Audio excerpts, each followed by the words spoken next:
Yan, ito po ang GNG transient. Ito ongoing pa ang paggawa. Parking.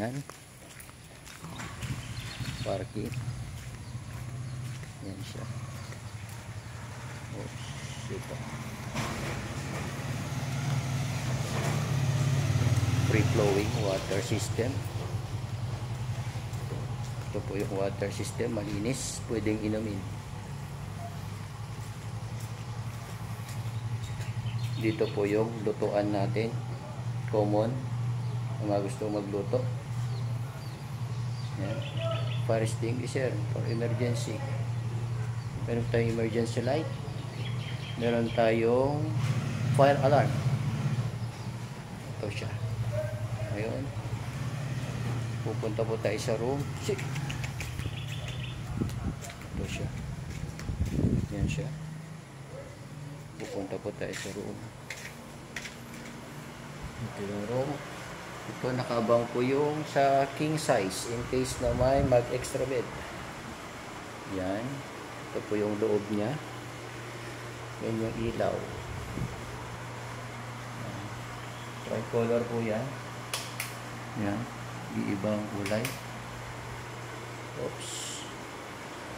Yan po yung fan para sa may extra bed. Ito po yung aming initan ng tubig. Pwedeng hiramin, huwag lang pong iuwi. Ito po yung aming table. Pasok po tayo dito. Yan. Ito po yung aming CR. CR. Yan po. CR. May libre po shampoo at saka body soap. Towel. Yan po. Yan. Ito po yung in case na kailangan malamig sa loob, ipupost lang po dito para lumabas ang aircon. Ito po yung aming kitchen.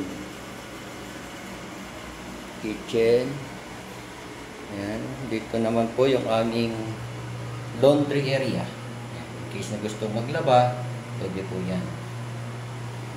Then, pasok naman po tayo sa aming bedroom.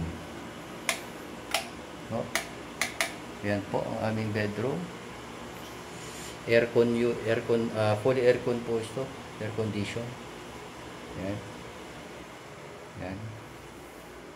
Meron po tayong konting kung gusto magkape dito. Ayan. Pero sana sa labas na lang po.